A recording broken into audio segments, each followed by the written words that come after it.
გამარჯობა მეგობრებო, როგორ ხართ? ერთი წუთით.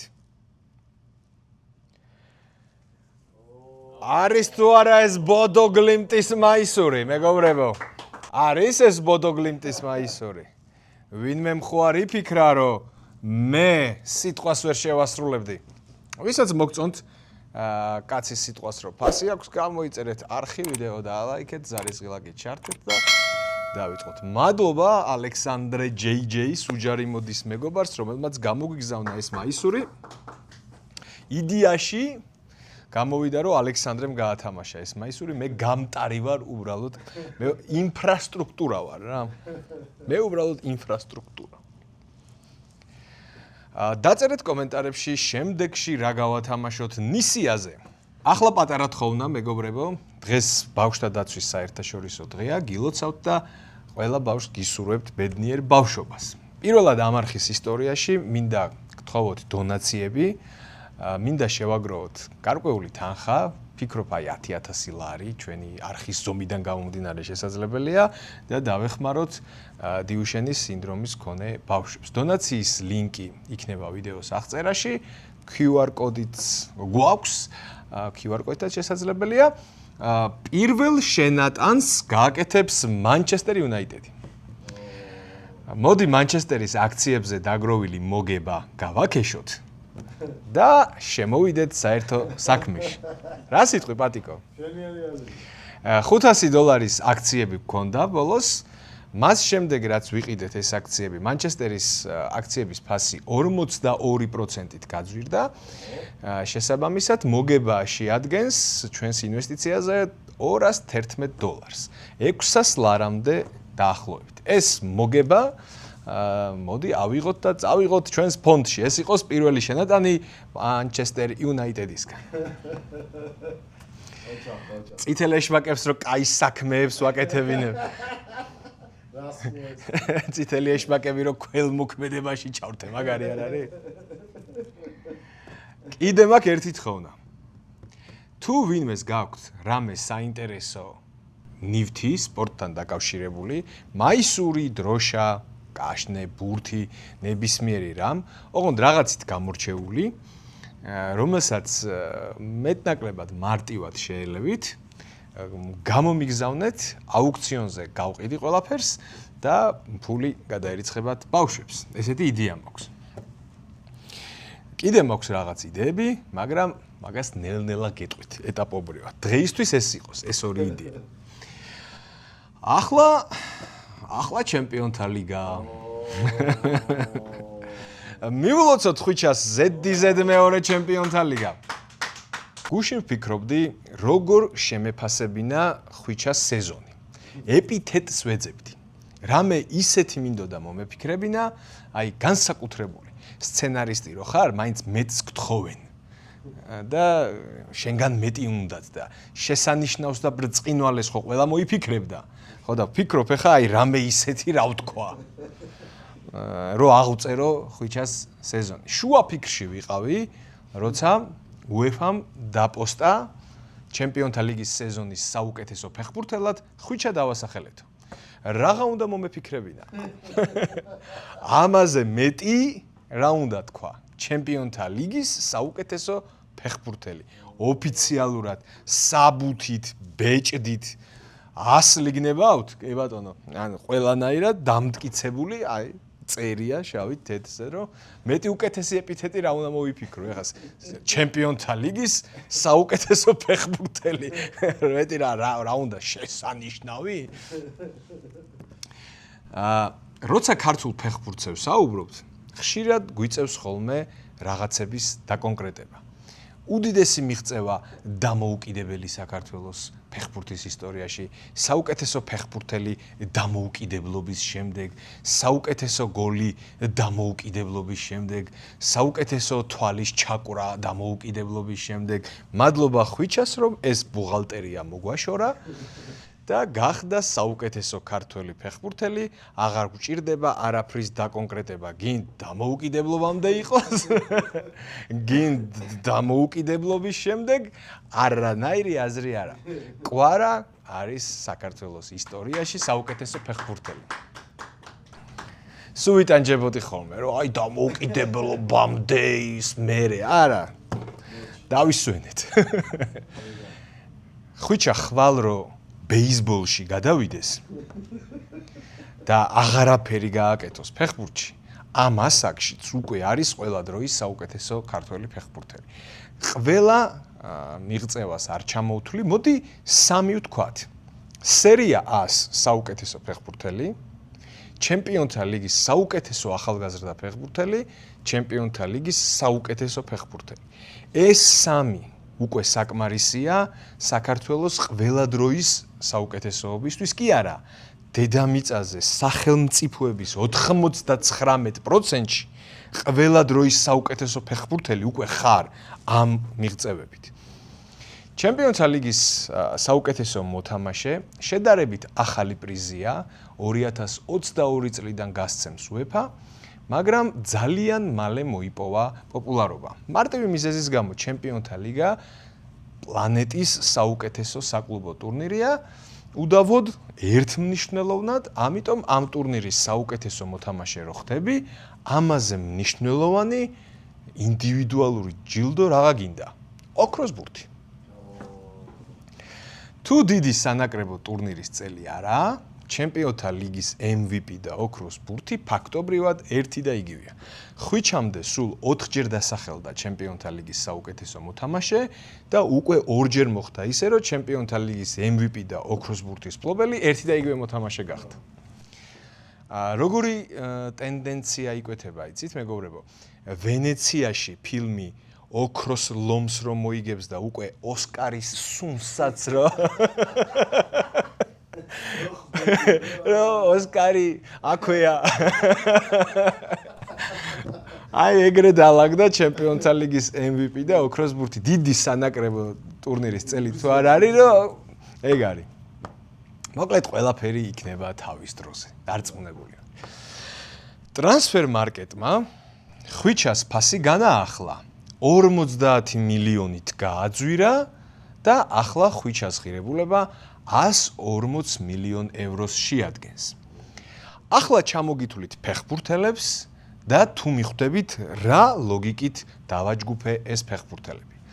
ბარელა, დიმარკო, კუკურელია, კაი ჰავერცი, კრისტიან რომერო, რაფა ლეაუ, ფერან ტორესი, როდრიგო, კალაფიორი, მადუეკე, ხავი სიმონსი, კამავინგა, ნიკო ვილიამსი, კობი მეინუ, ლენი იორო და სხვა.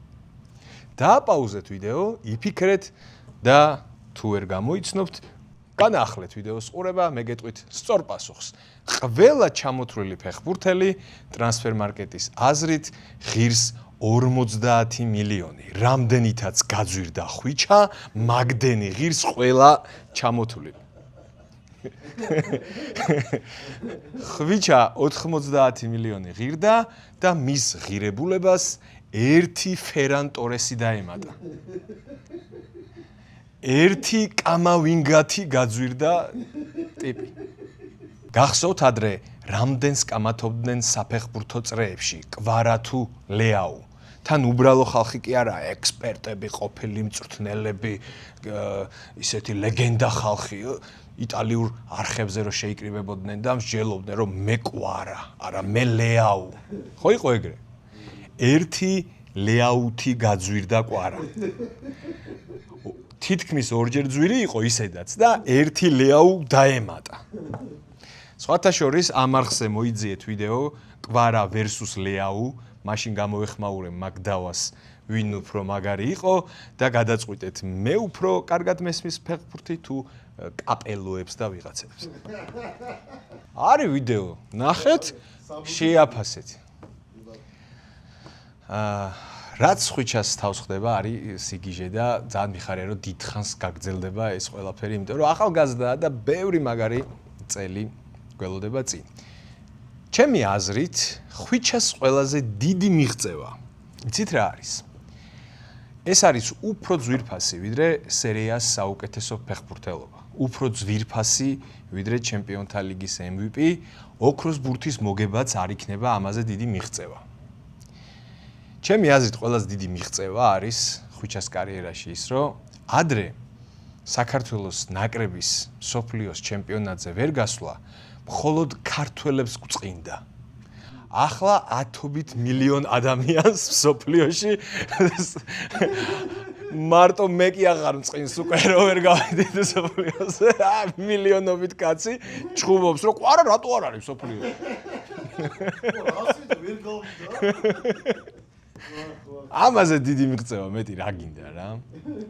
უამრავ კომენტარს შეხვდებით რომ უცხოელები წერენ მსოფლიოზე ვერ ნახავთ ყვარას და ავიცი შენს გამო ვიღაც ფრანგი და იტალიელი რომ საქართველოს გულშემატკივრობას იწყებს ნაკრების ამაზე მაგარი რა უნდა გააკეთო ფეხბურთში არც ოქროს ბურთი არ არის ამაზე მაგარი და არც MVP ჩემი აზრით ეს არის ყველაზე მაგარი არაერთი უცხოელის კომენტარი შემხვდა სადაც FIFA-ს მიმართ იყო კრიტიკა რომ ევროპას მეტი კვოტა ეკუთვნის მსოფლიოზე რადგან მაგალითად თუნდაც იტალიის ნაკრების გარეშე, თუნდაც საქართველოს და ხვიჩას გარეშე, მსოფლიოს ჩემპიონატი ბევრს კარგავს. ესეთი კომენტარებია. ჩვენს სათქმელს რო უცხოელები ამობენ, ისეთი სასიამოვნოა, ისეთი სასიამოვნოა, და შეხო სუბიექტური ხარ და ისინი რო ატრაკებენ, გიხარია რა. იფუჩქნე. და თან გულწრფელად რო ვიმსჯელოთ ეხა. მართლა ეგრეა. მოდი დავივიწყოთ ერთი წუთით რო ქართველები ვართ.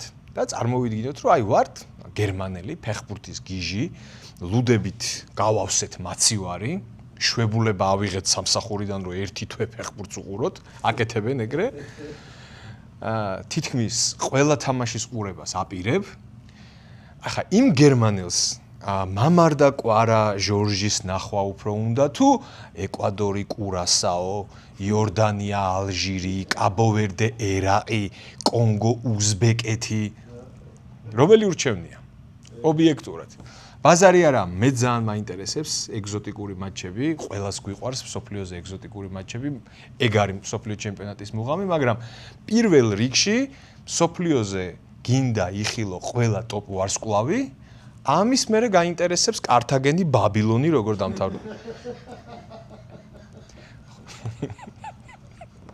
ჩემი აზრით შესარჩევის სისტემა შესაძლებელია თუ კი ევროპის 403 ნაკრები უკეთესია ვიდრე აზიის მე-10 ნაკრები კი უფრო სამართლიანია რომ ევროპას 403 ადგილი ჰქონდეს და აზიას 9 რა არის ამაში უსამართლო ისე არ გამიგოთ რომ საქართველოს მსოფლიოზე ვერ გასვლას რაღაცა სისტემას ვაბრალებ არა სანიოლს ვაბრალებ მაგრამ ზოგადად უფრო სამართლიანი სისტემა გაასწორებდა უფრო პირნათელი ვიქნებოდი სანიოლთან. ახლანდელი კვოტები არის სისულელე. სამხრეთ კორეა, იაპონია, ხო მაგარი ნაკრებია ორივე. ბევრ ევროპულ ნაკრებს ხო სჯობნიან. გაუმარჯოთ ღმერთმა, ვინმე ამბობს რომ კორეა რატოა მსოფლიოზე ან იაპონია რატოა. იმსახურებენ და არიან. აი ზელანდია რომ მესამე მსოფლიოს თამაშობს, კაი რა. იყოს მაშინ სხვა კვოტებიც. ერთი იუთუბერების ნაკრები იყოს. ერთი საგზური SMS-ებით იყოს, ერთი ჟიური სიმპათია და ეგრე გავიდეს 66 ნაკრები რა. კარგი, დღეს ახლა მოდი ნუ ავიშლით ნერვებს ამ თემაზე საუბრით, კაი ხასიათზე ვართ ყველა და ინფანტინოს მოვაშლებინებთ ნერვებს. მოდი არსენალზეც ვისაუბროთ. ცოტა შემეცოდა არსენალი, იგებდნენ წყნარად, ნახევარ მომენტსაც კი არ აქმნევინებდნენ პარი სენ-ჟერმენს, იდეალურად ასრულებდნენ ყველა დავალებას, მაგრამ როგორც იტყვიან, კვარა აღმართ ხნავს. რა გინდა როქნა? ჩემი აზრით, არსენალს უსამართლოდ აჰეითებენ მთელი სეზონია. ფეხბურთის სილამაზე მარტო შეტევა არ არის. დაცვაც ფეხბურთის ნაწილია და მაგარი დაცვის აწყობა ისეთივე რთულია როგორც შეტევის. პარი სენ-ჟერმენთან არსენალის დაცვა იყო იდეალური, აი ხელოვნების ნიმუში იყო. ეგ თუ გეზიზღება, რავი, ესე იგი გოლები უფრო გევასება ვიდრე ფეხბურთი. ანუ ფეხბურთის ფანი კი არ ხარ, ფილოსოფიური, აი გოლები გევასება, რომ აი გოლ. აი ვინმე რო თქვას, რომ აი დეტროიტ პისტონსმა რას ვარკა ითამაშა ბრაიანტ ონილის ლეიკერსთან 2004-ში, ფუ ანტიკალადბურთი. ხო სიგიჟე იქნება ამის. ფეხბურთში ვინ გადაწყვიტა, რომ შეტევა არის cool და დაცვა გოიმობა. აი ვინ გადაწყვიტა? დათაგეთ კომენტარებში. არა, ხა გულწრფელები რა ვიყოთ, მეც ხანდახან გამწარებულზე ვიცი ხოლმე სვარკა და ფეხბურთს კლავთ და რაღაცეების თქმა, მეც ვიცი ხოლმე, მაგრამ მოსულაც ხელგულზე ეგეთების თქმა, მაგრამ სინამდვილეში იმედია ყველანი ვთანხმდებით, რომ ფეხბურთის მთავარი ბრწყინვალება არის განსხვავებული საფეხბურთო ფილოსოფიების ჯახი. და არტეტას აქვს რაღაც თავისებური ფილოსოფია და ეს მრავალფეროვნება მხოლოდ და მხოლოდ კარგია ფეხბურთისთვის. რა, პორტუგალიასთან რო დაცვაში ჩავჯექით და მოვიგეთ 2-0 ევროპაზე, ცუდი იყო? ვერ ვიგულავეთ გელზენკირშენში დილამდე, ვერ შევაწუხეთ ქალაქი? აუ. რამდენი დავლიე მაგ დღეს პატიკო. აი, იცი რა აღმოვაჩინე მაგ დღეს. ხო ყველას გქონია ალბათ შემთხვევა, რომ რაღაც მომენტში მივხვდი, ზედმეტი მოგივიდა. და ხვალ საშინლად იქნები. უეჭველი ცუდად იქნები ხვალ. რომც შეწყვიტო დალევა, აზრი აღარ აქვს. ხვალ უეჭველი ცუდად იქნები და მაგდროს ფიქრობ, რომ თუ მაინც ცუდად ვიქნები, რაღაცა შევწყვიტო. აი ეგეთი დალევა მიდიოდა 10,000 კაცში გერმანიაში. კაი იყო. ასე რომ მაშინ რო ვინმეს ეთქვა ეხა იქ რო მოსულიყო ეხა ვიღაც შეფთა და დაცვაში რატო ჩაჯექით რა ხო გასწრებდე მაიმუნაში. კარგი, არსენალს რომ დაუბრუნდეთ. არსენალის ქართველ ფანებს გილოცავთ პრემიერ ლიგის მოგებას. ძალიან მაგარი გუნდი ყავთ ჩემი აზრით, მაგრამ ვინმე ისეთიც გჭირდებათ სულ არაფრისგან რო გააკეთებს თამაშს. ერთ ძალიან ნიჭიერ ქართველ ბავშვს ეჩალიჩებით თქვენ. ახლავე გეტყვით პატარა საიდუმლოს და ეგ ტრანსფერი თუ შედგება, დანარჩენზე მერე დაგელაპარაკებ. არი ნანე. ახლა რამე რუბრიკა ხო არ გესიამოვნებოდათ მეგობრებო? დიდი ხანია არ გქონია რუბრიკა ქართული სპორტის პრესის მიმოხილვა და მგონია რომ ამ ხნის განმავლობაში დიდი მასალა დაგროვდებოდა. რუბრიკას გახსნის სპორტალ G. სათაურით ელ შაარავის საცოლემ ბარწაღზე ფეხბურთელის სურათი დაიხატა. სტატია არ გამიხსნია, მხოლოდ სათაური წავიკითხე. სათაურში დაკონკრეტებული არ არის, რომელი ფეხბურთელი დაიხატა ბარწაღზე ელ შაარავის საცოლემ, იმედია ელ შაარავი დაიხატა.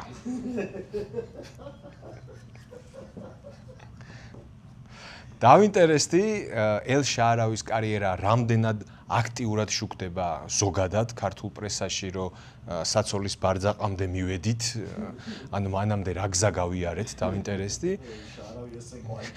ესე გვაინტერესებს, რომ აი ყველაფერი გავაშუქეთ და აი მივედით.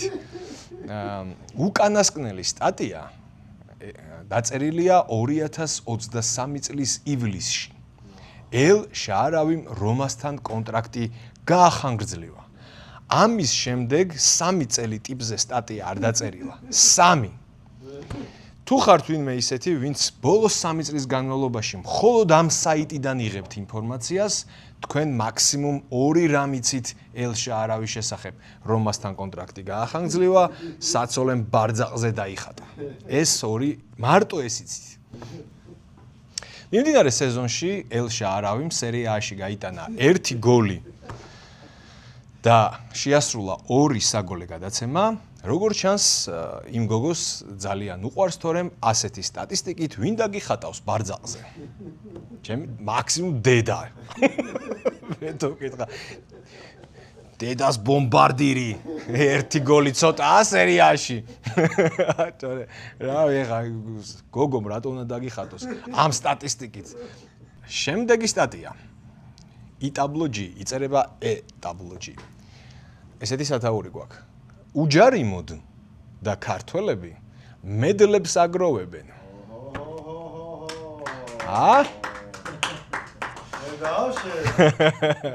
როგორც იქნა, ჩვენი საჭადრაკო პროექტი მივიდა იმ დონემდე, რომ სტატიაც დავიმსახურეთ.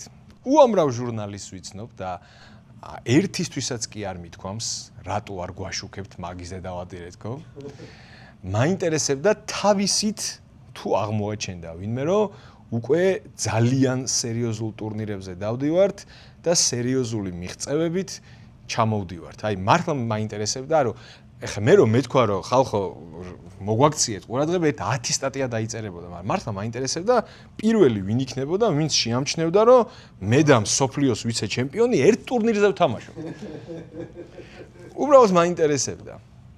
მაგრამ სამწუხაროდ როგორც ჩანს ჭადრაგზე მწერალი ჟურნალისტი ფაქტობრივად აღარავინ დარჩა ქართული სპორტის პრესაში, არა და 90-იანებში იყო რამდენიმე ვინც ძალიან კარგად წერდა ჭადრაგზე. ერთ-ერთი იყო მიშა ჟორჟოლიანი და კი შეგვამჩნია აგერ და მოგვიძღვნა სტატია. მადლობა ეტაბლოს და ყველას მოგიწოდებთ კოლეგებს რომ მეტი დრო დაუთმოთ ჭადრაკის გაშუქებას. ახლა ევროპის ქალთა ჩემპიონატი მიმდინარეობს ბათუმში. რამდენი გამოცემა აშუქებს ევროპის ჩემპიონატს, რომელიც საქართველოში ტარდება? 0 აქტიურად აშუქებს 0 გამოცემა. და ერთ-ორ წიანდადებიან რაღაცებს შეხვდები, მაგრამ გაშუქება, რასაც ქვია, არსად არ შუქდება. ბათუმში მიმდინარე ევროპის ჩემპიონატი არ შუქდებოდეს და იამალის შეყვარებულმა რა დაიწერა, მასე რა ქვია, ტრაკზე, აი მაგაზე იხარჯებოდეს რესურსი, ჩემი აზრით არ მოსულა. საწყენად არ ვამბობ, აი ჭკუასაც არ გარიგებთ, მეგობრებო, მაგრამ სათქმელიც უნდა ითქვას. და აქვე უსურვოთ წარმატება ჩვენს მოჭადრაკეებს, გოგოებს ბათუმში ძალიან საინტერესო ჩვენ თუ მოვასწრებთ მეგობრებო ტექნიკურად. ერთი ლაივი გლიჯოთ თუ გამოგვივა. თუ არა და სხვა. თუ არა და ვისთან და ჭადრაკთან პირნათლები ვართ. ჩვენ რო ვინმე ჭადრაკზე საყვედური გითხრას მოუწნავთ. მარა თუ შევძლებთ ესეც გავაკეთოთ რა. სპორტის პრესის მიმოხილვას დავასრულებ სოფლიო სპორტით, ჩემი საყვარელი გამოცემით. მარტო სოფლიო სპორტს პატიობ ნებისმიერი ჟანრის ყვითელ სტატიას. მარტო ამათ. სოფლიო სპორტს ეპატიება, ჩემები არიან. ასეთი სტატია გვაქვს რუბრიკიდან თამაშგარე. საფონოვს პორნო მსახიობი არსენალთან სეივების სანაცვლოდ ვნებიან ღამეებს დაჰბირდა. აუცილებელი ნიუსი იყო ხა ამის გარეშე. ეს უნდა გვცოდნოდა. შეგახსენებთ საფონოვს არსენალთან 0 სეივი ჰქონდა, არც ძირითადში გადამხდარა, არც დამატებითში, არც პენალტებში აუღია რამე. აი ეს არის ცოლის სიყვარული, ოჯახის კაცობა და სიწმინდე. მეტი რაქნას კაცმა ეხა რა, მეტი 0 სეივით დაამთავრა ფინალი, იმიტომ რომ დაპირდნენ ყველა სეივზე თითო ღამეს. ამით დავასრულოთ სპორტის პრესის მიმოხილვა. ერთი გადასარევი ნიუსი გქონდა და ორი ისეთი ამ რუბრიკას რო უხდება და გამოვავლინოთ გამარჯვებულები. ესე იგი, არა ხალხო, მოიცა რა უნდა გითხრათ, სოფლიოს ჩემპიონატზე ვინც აპირებთ რომ ითამაშოთ ფენტეზი, უჯარი მოდის ლიგა გავაკეთე და შემოგვიერთით, უჯარი მოდ კაპ ქვია ლიგას. ეს არის ლიგის კოდი, აღწერაში ლინკიც იქნება, ვინც უჯარი მოდ კაპს მოიგებს, პრიზიც იქნება. პრიზი რა იქნება ჯერ არ ვიცი, მაგრამ ოდესმე ყოფილა რომ მეთქვას პრიზი იქნება და ცუდი მომიტანია რამე? ყოფილა ეგეთი შემთხვევა? ხო და თუ არ ყოფილა, არხი გამოიწერეთ, ვიდეო და ალაიქეთ, ზარისღილაკი ჩართეთ და რაც შეეხება გამარჯვებულს. ეხა მოვიტან იმას რენდომაიზერს და გამოვავლინეთ. რენდომაიზერმა ამოარჩია შემდეგი კომენტარი, შალვა ჯანეზაშვილი. ის კაცი მევასება უკან რო გულიანად იცინის დაგვანახე, ესეთი კომენტარი. მე ვიყო არაკაცი თუ რამე ჩამეწყოს პატიკოსთვის, ესე ამოარჩია. სხვა შორის რომელსაც ვიყენებდი რენდომაიზერს ის საიტი გათიშული იყო და სხვას შეიძლება პატიკოს საიტი არის, არ ვიცი. ეს ამოარჩია და რა ვიცი, დაგანახებთ კი?